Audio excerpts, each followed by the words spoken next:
हाँ तो गाइस आपको पता होगा 15 अगस्त आने वाला है, तो आपने देखा होगा अभी के टाइम पे 15 अगस्त के लिए कुछ इस तरह के पोस्ट एडिट किए जा रहे हैं जो काफ़ी ट्रेंड में है और दिखने में भी काफ़ी ज़्यादा मस्त लगते हैं। मेरे पास में काफ़ी डिमांड आ रहा था भाई आप इसका ट्यूटोरियल लेके आओ ना, तो चलिए मैं आप लोगों को कंप्लीट एडिटिंग बताने वाला हूँ। मैं ज़्यादा इंट्रो वगैरह में टाइम वेस्ट नहीं करूँगा। अभी 2025 के इंडिपेंडेंस डे के लिए मेरे पास में सबसे ज़्यादा एडिटिंग का डिमांड आ रहा है, तो वो इसी पोस्ट को लेकर है। तो चलिए मैं आपके लिए बताता हूँ। सबसे पहले ओपन करना है अपना pixel lab application and new text को डिलीट करना है। अभी क्या करना है, देखो इसका जो बैकग्राउंड है ना, इसमें एक इमेज लगाना है। पहले देखो अगर आप इसका रेशियो साइज अपने हिसाब से कस्टम करना चाहते हो तो आपको 3 डॉट पे जाना है, इमेज साइज पे जाना है। अब आप अपना पोस्ट जिस भी साइज में बनाना चाहते हो वो वाला साइज यहाँ पे कस्टम करना है। फिलहाल मैंने जो ऑफिशियल साइज था वही रखा है। अभी मैं प्लस पे जाता हूँ, फॉर्म गैलरी पे जाऊँगा और मेरे पास में एक बैकग्राउंड इमेज है जो मैं आपको टेलीग्राम पे दे दूँगा। ऑल मटेरियल वहाँ पे मिल जाएगा, इस चीज़ का ध्यान रखें। तो अभी मैं क्या करूँगा, जो इमेज है ना फुल स्क्रीन साइज में यहाँ पे सेट करूँगा एंड इसका जो ओपेसिटी है ना, पहले देखो आपको जो बैकग्राउंड है ना उसका जो कलर है ना वो ब्लैक रखना है। इससे होगा क्या, जब भी हम इस इमेज का ओपेसिटी वगैरह डाउन करेंगे ना तो जो ऊपर वाला इमेज होगा ना वो थोड़ा अच्छे से हाईलाइट होगा टेक्स्ट वगैरह। तो अभी फिलहाल मैंने यहाँ पे 50 या 50 से नीचे ओपेसिटी को डाउन किया एंड अगेन प्लस पे जाऊँगा, फॉर्म गैलरी पे जाऊँगा। मेरे पास में एक शैडो है, ऑल मटेरियल आपके लिए पता ही होगा मैं कहाँ पे देता हूँ। बाकी जो शैडो वगैरह है ना यहाँ पे लगाना है, इस तरीके से फील करना है और इसका जो ओपेसिटी है ना उसको भी थोड़ा डाउन करना है। तो मैक्सिमम यहाँ पे आप देख लो मैं 50 या 40 तक रहने देता हूँ, ये परफेक्ट है।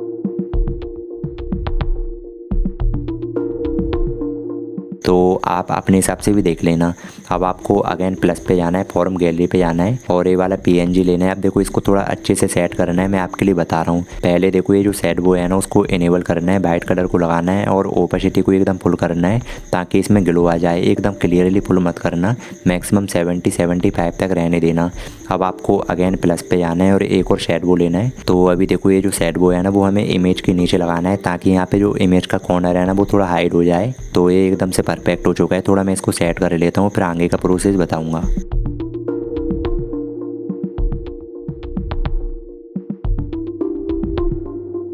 तो चलिए ये वाला काम हमने कर लिया है। अब बारी आती है इसमें कुछ टेक्स्ट वगैरह और इमोजी वगैरह लगाना है।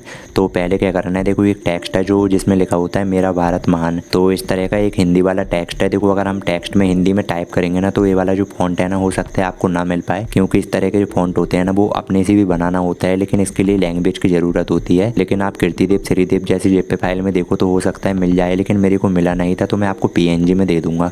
तो वहाँ पे ऐड करना है, एक न्यू वाला टेक्स्ट लेना है और यहाँ पे लिखना है 15 अगस्त 2025 एंड इसमें जो फॉन्ट वगैरह यूज होने वाला है मैं आपको यहाँ पे दिखा देता हूँ। तो जस्ट आप लोगों को टेक्स्ट लिखना है और उसके बाद में जाना है फॉन्ट पे, माय फॉन्ट में जाना है। जो भी फॉन्ट यूज करना है मैं आपको वहाँ पे दे दूँगा टेलीग्राम पे। और अभी क्या करना है, देखो इसमें थोड़ा स्पेलिंग वगैरह भी देना है। तो पहले मैंने जो हिंदी टेक्स्ट का PNG लगाया है ना, तो सेम इसी के नीचे इस वाले टेक्स्ट को लगाऊंगा जो हमने अपने से क्रिएट किया है। और यहाँ पे अगर आप देखोगे तो स्पेलिंग पे जाना है, स्पेलिंग को थोड़ा इंक्रीज करना है 30 तक या फिर आपको 25 तक रहने देना है और जस्ट उसी टेक्स्ट के नीचे लगाना है। अभी अगर आपने जो PNG वाला टेक्स्ट यहाँ पे लगाया है ना, इसमें कुछ शैडो वगैरह लगाना है, मैं आपको यहाँ पे दिखाता हूँ। तो आपको जो PNG टेक्स्ट है ना उसके लेयर पे जाना है और मैंने आपके लिए बताया था जो इमेज में शैडो लगाया था ना, सेम प्रोसेस के साथ में आपको शैडो इनेबल करना है, वाइट कलर को लगाना है ताकि टेक्स्ट में ग्लो आ जाए। तो सभी टेक्स्ट में लगाना है, जितना भी आप यहाँ पे टेक्स्ट वगैरह इमेज वगैरह लगा रहे हो ना तो सभी में आप लोगों को ग्लो देना है, जैसा मैं आपके लिए यहाँ पे दिखा रहा हूँ। तो अभी क्या करना है, देखो यहाँ पे मैं इमोजी भी बना देता हूँ। आपने जो इमोजी यहाँ पे बनाया है ना इसमें iOS वाला फॉन्ट का यूज करना है जो मैं ऑलरेडी टेलीग्राम पे दिया हूँ। देखो इमोजी में मैंने iOS वाले फॉन्ट का इसलिए यूज किया है क्योंकि मेरे पास में जो इमोजी था ना वो एंड्रॉयड वाला था। यहाँ पे टेक्स्ट के ऊपर हाँ नीचे लगा देता हूँ, ये परफेक्ट है। अभी इसमें भी थोड़ा ग्लो देता हूँ। अब क्या करना है, नीचे हमें कुछ इंडिपेंडेंस डे और कुछ यहाँ पे नाम वगैरह के टेक्स्ट इमोजी वगैरह लगाना है। देखो मैं आपके लिए एकदम क्लियरली बता देता हूँ। आपने यहाँ पे जो इमोजी बनाया होगा ना, आप अपनी पोस्ट में कहीं पे भी लगा सकते हो, अलग अलग तरह से अलग अलग स्टाइल में भी आप लगा सकते हो। फिलहाल मैंने जो टेक्स्ट है ना उसके नीचे लगाया है। अब हम आगे का एडिटिंग सीखने वाले हैं। तो आपके लिए करना कुछ नहीं है, काफ़ी ईजी है। अगेन से प्लस पे जाना है, टेक्स्ट पे जाना है और यहाँ पे मैं लिख देता हूँ हैप्पी इंडिपेंडेंस डे। आप यहाँ पे हैप्पी मत लिखना, ओनली इंडिपेंडेंस लिख देना और बाकी हम हैप्पी वगैरह का जो टेक्स्ट है वो आगे लिख देंगे। तो अभी मैं यहाँ पे जाता हूँ फॉन्ट पे एंड माय फॉन्ट में और इस वाले टेक्स्ट में जो फॉन्ट यूज होने वाला है वो मैंने यहाँ पे अप्लाई कर दिया है। तो अभी क्या करना है, देखो इसमें कलर वगैरह ग्रेडियंट करना है, ये काफ़ी इंपॉर्टेंट है, मैं आपके लिए बता रहा हूँ। पहले मैं इसमें शैडो वगैरह को लगा देता हूँ। इसमें ग्लो देने की कोई ज़रूरत नहीं है, आपको ब्लैक वाला ग्लो देना है इसमें। तो चलिए ये वाला काम भी हो चुका है। अब बारी आती है कलर की। कलर पे जाके ग्रेडियंट पे जाना है, प्लस पे जाना है। जब आप प्लस पे जाते हो तो यहाँ पे आगे पीछे करना है और यहाँ पे जो भी कलर आप लगाना चाहते हो वो लगा देना है। इसी तरह से सेकंड ओपेसिटी को आगे पीछे करना है और उसके बाद टेक्स्ट में जो भी कलर आप अप्लाई करना चाहते हो वो वाला कलर यहाँ पे ऐड करना है। फिलहाल मैं आपके लिए आगे बताऊंगा जो फ्लैग में कलर है ना, उस तरह का कलर आप लोगों को कैसे बनाना है। अभी मैं क्या करूँगा, इसमें कुछ बकाया टेक्स्ट है जैसे कि हैप्पी वगैरह मैंने नहीं लिखा है तो यहाँ पे लिख देता हूँ। एक नए टेक्स्ट को लेता हूँ और हैप्पी मैंने लिखा।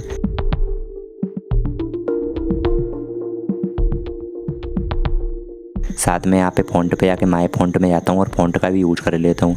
जो इस टेक्स्ट में अप्लाई करना है मैं सारे कुछ वहाँ पे दे दूँगा। तो जो हैप्पी वाला टेक्स्ट मैंने लगाया हुआ है ना, इसको मैं यहाँ पे ऐड कर देता हूँ। ये काफ़ी परफेक्ट लग रहा है। साथ में देखो इसमें ग्लो वगैरह अगर लगाना चाहते हो वो लगा देना, बाकी कोई ज़रूरी भी नहीं है। साथ में देखो शैडो को इनेबल करके अगर आप इसमें ग्लो वगैरह देना चाहते हो वो आप दे देना, ये काफ़ी ज़्यादा ईजी है। अभी मैं अगेन से एक और टेक्स्ट को लेता हूँ और यहाँ पर मैं लिख देता हूँ टिप्स एडिटर, क्योंकि ये वाला पोस्ट मैंने अपने से एडिट किया है। तो यहाँ पर मैं अपना नाम भी लगाना चाहूँगा तो थोड़ा और यूनिक लगेगा। जब भी आप अपने नाम का वाटरमार्क लगाने जा रहे हो तो जो नॉर्मल फ़ॉन्ट है ना उसी में आप लोगों को मिल जाता है। यहाँ पे मैं आपको बता देता हूँ, ये वाला जो फ़ॉन्ट अगर आप देख रहे हो ना यहाँ पे, तो यही फ़ॉन्ट का आप लोगों को यूज करना है नाम वाले टेक्स्ट में। बाकी स्टाइल पे जाके आई पे क्लिक करना है यहाँ पे, तो थोड़ा सा रोटेट हो जाता है टेक्स्ट, वो काफ़ी मस्त लगता है। साथ में आप इसमें अगर ग्लो वगैरह देना चाहते हो वो आप दे देना, ये काफ़ी इजी है। ये वाला जो टेक्स्ट है ना उसको नीचे यहाँ पे लगा देता हूँ, ये काफ़ी परफेक्ट लग रहा है। तो हमने जो इंडिपेंडेंस डे वाला टेक्स्ट लिखा है ना, इसमें जो फ्लैग वाला कलर है ना, यानी कि saffron white and green colour, तो वो कैसे अप्लाई करना है वो वाला प्रोसेस मैं आपको दिखा देता हूँ। अगर आपने इसको एक बार करना सीख लिया तो ये काफ़ी आसान है। तो करना कैसे है चलिए हम सीख लेते हैं। तो आपको जाना है टेक्स्ट लेयर पे एंड उसके बाद में जाना है कलर पे, ग्रेडियंट पे, प्लस पे, और जो प्लस का आइकन दिया जाता है ना वहाँ पे क्लिक करके बीच में आप एक की लगा सकते हो, उसमें आप वाइट कलर को लगा देना। एंड जो लास्ट वाला की है ना जहाँ पे ग्रीन कलर है तो उसमें मैं करूँगा ग्रीन वाला कलर। तो पहला जो की है ना उसमें सैफ्रॉन कलर होना चाहिए एंड प्लस पे जाके बीच वाला की लगाना है। तो मैं आपको क्लियरली यहाँ पे दिखा देता हूँ, ये जो प्लस का आइकन है वहाँ पे जाके बीच वाला की लग जाता है, उसमें वाइट कलर को लगाना है और आगे पीछे सैफ्रॉन एंड ग्रीन कलर। तो इस तरह से आप अपने टेक्स्ट का जो कलर है ना वो ग्रेडियंट कर सकते हो। ये काफ़ी ईजी है, अगर आपने एक बार करके देख लिया और समझ लिया ना। अगर ग्रेडियंट कलर को लेके कोई भी डाउट है तो मेरे को कमेंट जरूर करना, मैं आपको क्लियरली यहाँ पे बता दूंगा कैसे क्या करना है। वैसे तो उम्मीद है सारा कुछ आप समझ ही गए होंगे, बाकी कोई भी डाउट है तो मैं आपकी हेल्प के लिए यहाँ हूँ। चलिए फिर अपना ध्यान रखें, बाय।